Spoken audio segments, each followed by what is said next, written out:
but we always talk about the Gary International Airport, and you hear a guy's name that is associated with that a lot, and that is Steve Landry, and we're going to talk to him right now. Hey, Steve, thanks for calling in this morning. Good morning, Jim.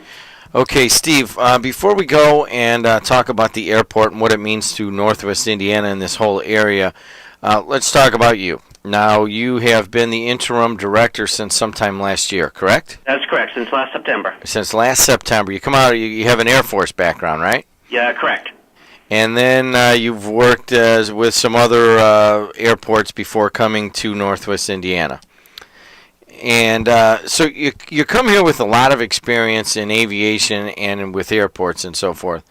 So the first time that you came into Northwest Indiana to take a look at this job that you've taken over for 10 months and so forth, what was your impression of the Gary Chicago International Airport?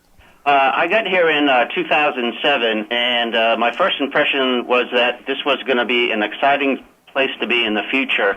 What's happening all across the nation is the large airport systems like we have here in the Chicago area will eventually maximize their capacity for traffic, and they'll need outlet airports. And the Gary Airport has been designated as a reliever airport for the Midway and O'Hare system. So I saw this as an opportunity to be part of a program that grows an airport to meet a big requirement. Now, speaking of grows, we hear a lot about the relocation of the EJ&E tracks and how that could improve things at the Gary Airport. Explain to people exactly what relocating those tracks does and what it means to the airport in general. Right now, the tracks that we need to relocate are less than 150 feet away from the end of the main runway. And those tracks are up on a berm. So together with that berm and the Federal Aviation Administration requirement for protection of airspace because of a railroad really presents a 35-foot obstacle less than 150 feet from the end of the runway. What that does is it limits the type of airliners that we can get in here to approximately 150 passenger type aircraft, just because of the different emergency scenarios that they have to go through.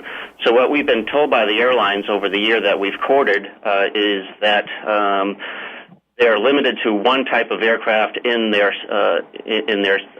stable, and they'd like to use all their aircraft in there. So it doesn't present a good business model to them. By removing that 35-foot obstacle and making the runway longer, will look a lot more appealing to airlines when we're done, and be a better fit for their business model to use all their inventory. So how much longer will the runway be, and how much is this costing? The runway will be extended approximately 1,900 feet, and the total cost for the construction part is approximately $130 million. And then there's another approximately $21.5 million involved with some additional railroad relocation work that we have to do over to the east of the airport. So you've got tracks on the east and west, but mostly the EJ&Es on the west are the ones that are in the way, basically. Right. We only have to move the EJ&E railroad tracks, but because the EJ&E tracks go over the Norfolk Southern Gary Branch tracks, and there's also some work that we have to do along the CSX tracks. There's actually 3 railroads involved in all this that was part of the agreements that we secured earlier this year.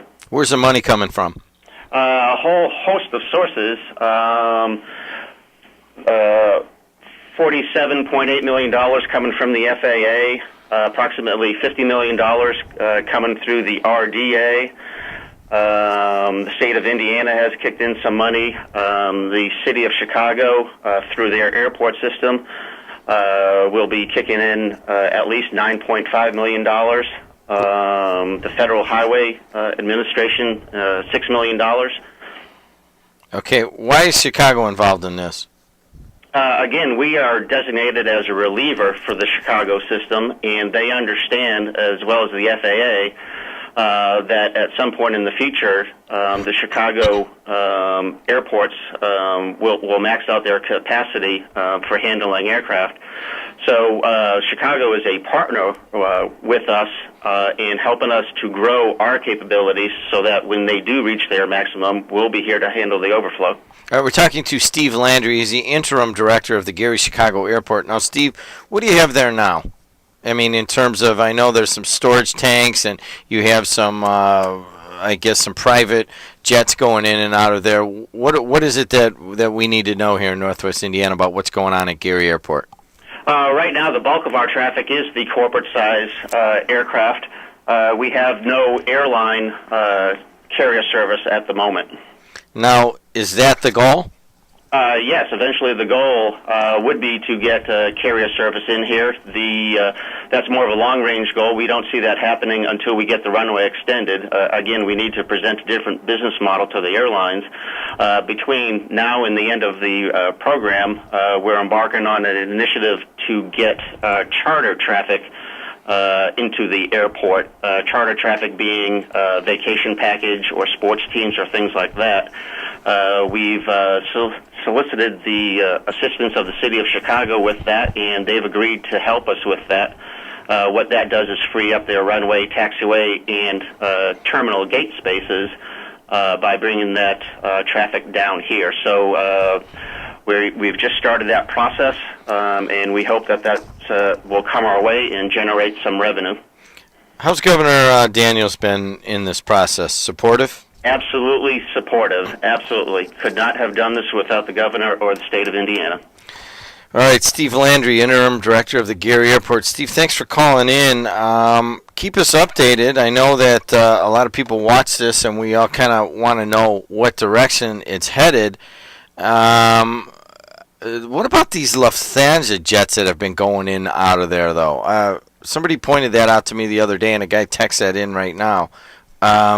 Are you aware of that? I mean, what is that? Sure. The airport actually has little to do with that. They're on our ramp, and we host them here. Our wonderful client on the airport, the Gary Jet Center, is involved with a business enterprise, and they're actually running that.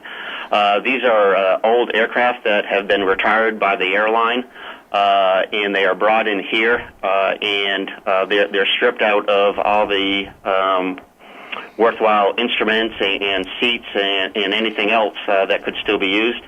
And then the aircraft are basically chopped up and sold for scrap metal.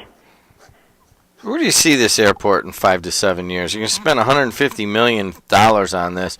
What kind of payoff do you want on that?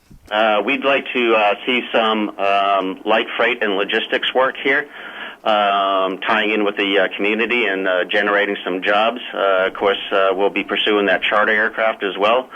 And in 5-year time frame, it's certainly our desire to have, if not one carrier, at least I'd say 2 or 3 carriers for passenger service, and also an increase in corporate type aircraft. I get a text coming in that says, can Chicago impede the growth of Gary Airport if they want? They could certainly do that by withholding funds that have been designated to come our way, but I don't see that happen, and I have got no indication that Chicago wants to impede us. They have been an excellent partner with us, and I see that relationship continuing. We really do have a partnership with Chicago. We are not in competition with them. Okay.